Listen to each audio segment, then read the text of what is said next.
do what I do. Now that's what I gotta say. That's where we coming from today. That being the case, foundational Black American FBA are a distinct lineage group of Black Americans who are U.S. citizens by birth. You understand that?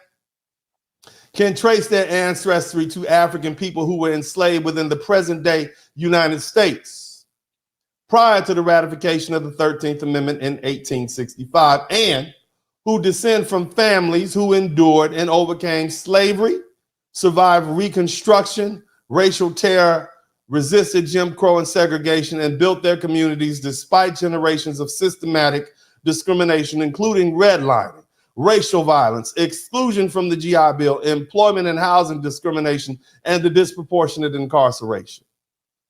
FBA status is defined not solely by race, but by lineage, historical and lived experience, and historical continuity. Unlike the Black populations who immigrated to this U.S. voluntarily after slavery, such as Afro-Caribbeans, African immigrants, foundational Black Americans are direct descendants of those whose unpaid labor, civic exclusion, and cultural innovation helped build the United States from the ground up. Somebody type ground up in the chat room. Famous examples of foundational Black Americans. Let's go into detail. Uncle D did some work on this, baby. If you're learning something you didn't know, baby, don't forget to pay me. If you ain't learned nothing yet, that's all right. We're going to get you. It's going to be a long one. Y'all going to learn something. This is for posterity. This is for the cheering. You understand me? Because we got too many weak Negroes in the Black community right now that y'all wouldn't stand up and do this if you could. The following individuals are among the most recognized and celebrated foundational Black Americans whose family roots extend deep into the soil of the United States, with ancestry tied directly to those who endured slavery, fought for civil rights, and built the cultural foundation of this nation. Michael Jackson, the king of pop, born in Gary, Indiana, to a working class foundational Black American family, Jackson's artistry, creativity, and global impact are unmatched. But his legacy was born from generations of struggle and survival in the Jim Crow era Midwest and South. His family lineage traces formerly enslaved people in the Deep South. Denzel Washington, one of the most acclaimed actors and directors of our time, born in Mount Vernon, New York. Shout out to everybody in New York. Shout out to all my New Yorkers. Washington's parents and extended family hail from Virginia and North Carolina, placing his roots firmly in the legacy of American chattel slavery and the Great Migration. Shout out to Derek Hollingsworth. Thank you so much, family. His dignified portrayals of Black heroes reflect generations of perseverance. Kobe Bryant, NBA legend and cultural icon, born in Philadelphia, Pennsylvania. Although he spent part of his youth in Italy, Bryant was raised in a family with deep Southern Black American roots. His father, Joe Jelly Bean Bryant, came from a lineage that traced back to the South enslaved populations. Serena Williams, she married to a white man, but that's okay. She's still foundational Black American. Same thing with Kobe Bryant. He's married to an Italian woman. Tennis champion and symbol of excellence, resilience, and power, born in Saginaw, Michigan, and raised in Compton, California. Williams' family is originally from Louisiana and Mississippi, linking her to enslaved ancestors and generations who rose above systematic barriers.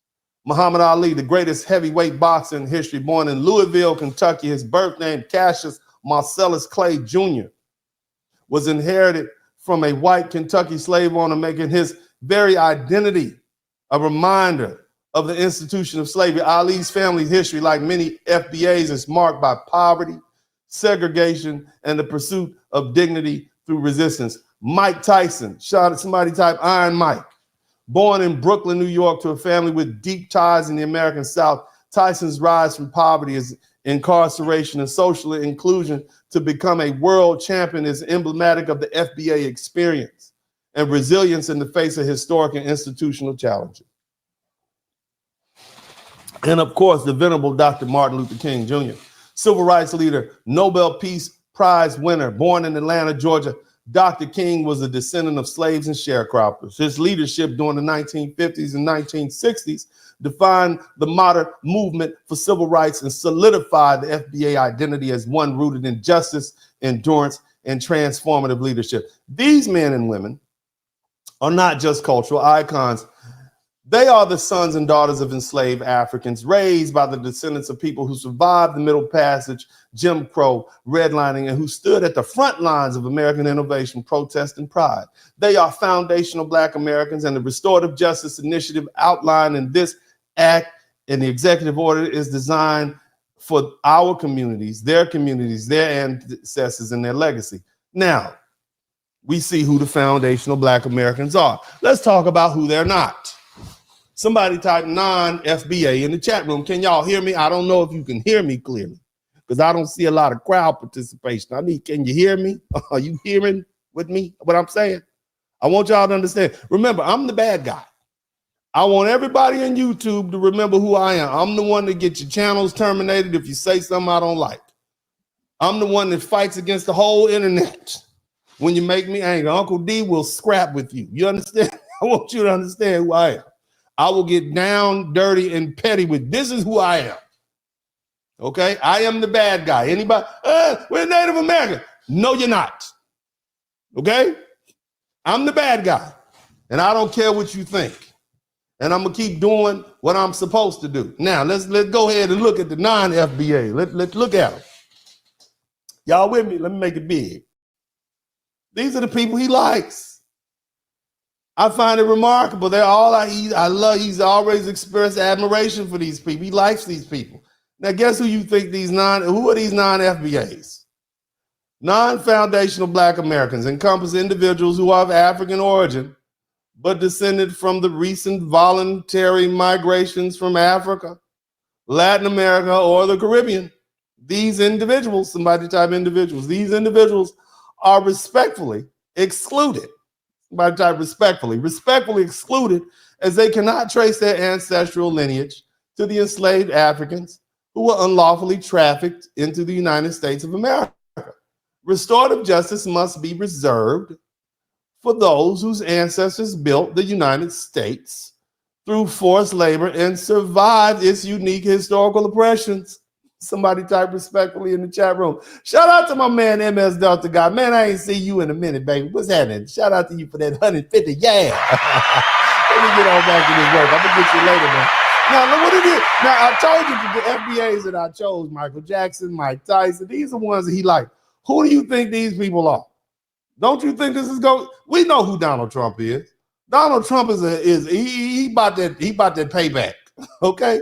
So look, examples of non-FBA individuals who would be respectfully, somebody type respectfully, excluded from the designated class that include. In other words, these people wouldn't get any money. Tanya Chutkan, who is she? Chutkan. She is a U.S. district judge. She was born in Kingston, Jamaica. She's a Caribbean immigrant. Do you all know who she is? She's the judge who was in charge of one of the cases trying to prosecute Donald Trump in D.C. That's her, right? He don't like her. We know that. She from Jamaica. All right. Leticia James, currently New York Attorney General, may not be for long. Her family's from Trinidad. She's Afro-Caribbean. She is non-FBA. She would not be eligible for reparations. We know who her. She's the one that prosecuted Trump. We're going to take his money. I'm going to take all his money. We're going to put him in jail. We're going to seize Trump Towers. You know this chick. The soon not to be New York Attorney General. Damian Williams, and you might not know him, but this is the same prosecutor that prosecuted Donald Trump and some of his allies, and also is prosecuting. Now he quit once Trump got elected. He's a U.S. attorney, Southern District, U.S. attorney for the Southern District of New York. He's from the Bahamas. Do y'all see something that's currently? You see a theme here? All the people that's giving Donald Trump a hard time are not FBA. Carl Racine, former D.C. Attorney General, born in Haiti. Stacey Plaskett, U.S. delegate, Virgin Islands, Caribbean descent, Joe Nisige, a congressman from Eritrea. All of these people are trying to prosecute Donald Trump. None of them are FBA. You understand what I'm saying? I just want y'all to think about that.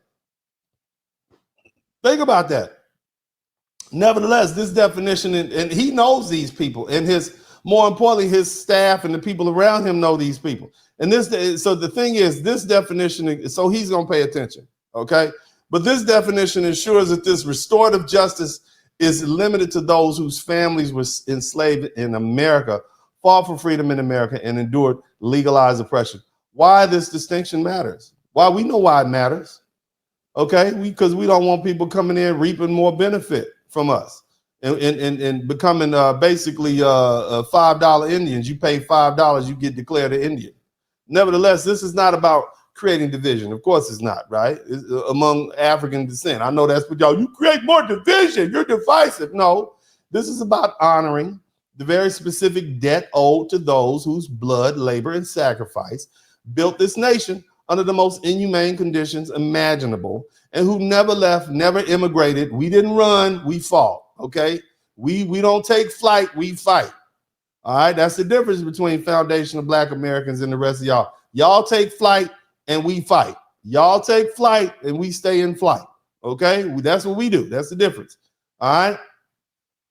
Nevertheless, by maintaining this careful distinction, we affirm the moral. Shout out to Nana, thank you so much.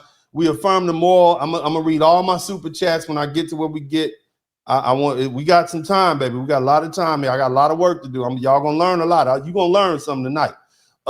Anyway, the legal historical foundations of the Restorative Justice Act effort with your executive leadership, we can apply the America First agenda, okay, to a community who has shed not only their blood, sweat, and tears for this nation, but poured our hearts, our rhythm, our soul into every word. But this is basically the letter. It kind of goes on. I talk a little bit about myself, you know, historical presidential elect as a proud graduate of Grambling State University, Southern University Law Center, Baton Rouge, two historically Black colleges and universities founded by foundational Black Americans. I'm deeply connected to the legacy and ongoing mission of institutions built by the descendants of American slavery. Your administration's April 23rd, 2025 executive order, which relocated the federal HBCU initiative to the White House, was widely celebrated in the HBC community. So I'm giving him shots. You know, I'm giving him shout out to him, man. I talk about the First Step Act,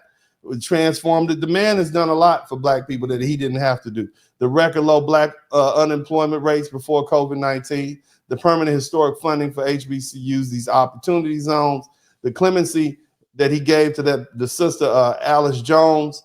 These are things that this man should be rewarded for. Okay. And I also talked about the fact that if he does sign this executive order on the establishment of the task force to pursue diplomatic and legal remedies for descendants of those illegally captured after 1808, that's going to put him in line with a President Abraham Lincoln or Lyndon B. Johnson. What's up? Welcome to the broadcast. This is Uncle D. People wash their ass in the tub, Kamala Harris. You would tune in to Uncle D. This Black man talk, pull up homie, take a seat. Don't be a shadow watcher every day. You learn something and you earn something. And let them know and drop some money in the plate. It's getting cold, ladies, talking ratchet. There's a king here, grab your coat, zip your jacket. Keep quiet for a second, close your jaw. Attorney Spurling, this ain't pearly, know the law. Talking Constitution, pushing pins when he shootin', give him that. Masculinity, just for the record, sprinkle that. You can keep your cat, gotta cut it. Only cat he rubbin', gotta love it. I call it Molly Buddy. Gotta vote your interest, voting earns. Presidential, this is for the money that I earn. When you gon' learn, my people, that evil mixed with evil. No matter what you're doing, baby, this ain't equal. Sometimes when you're special, you get hated. The test is for the best, you're damn right, my people made it. Uncle D, Blizzard King, you've been served, gotta notice. Now Black men out here know we winning, gotta hold it now. Uncle D, you've been served, get your notice. Now Black men out here know we winning, gotta hold it now. Uncle D, you've been served, get your notice. Now Black men out here know we winning, gotta hold it now. Uncle D, you've been served, get your notice. Now Black men out here know we winning, gotta hold it now. Hey man, I'll do what I do. Somebody need to whip your ass. Get up and whip him, Sweets. Hey, don't be putting the money in my hand all rough. Take your ass out here. You buy you a Flowbee and cut your own damn hair from now on.